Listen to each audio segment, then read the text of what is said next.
विश्वरत्न Bharat Ratna doctor Babasaheb Ambedkar यांच्या 135व्या जयंतीनिमित्त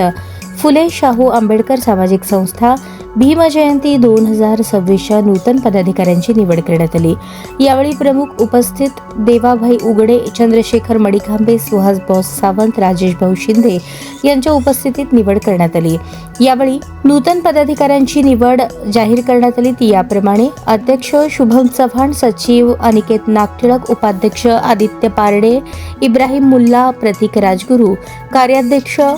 दयामान कांबळे, बाबा शेख, सेक्रेटरी जीवन कांबळे, सहसचिव शीलरत्न कदम, महेश सोनावणे, प्रसिद्धी प्रमुख कुलभूषण जेटीथोर, यशपाल गायकवाड, मिरवणूक प्रमुख अजय जेटीथोर, आदित्य शिरसाट, फिरोज शेख, लड्डू क्षीरसागर, खजिनदार सोहित कदम, तसेच यावेळी संस्था प्रमुख श्रेयसदादा जाधव, अर्जुन केतकरी, ऋत्विक सोनवणे आणि संस्थेचे सर्व पदाधिकारी सहकारी उपस्थित होते।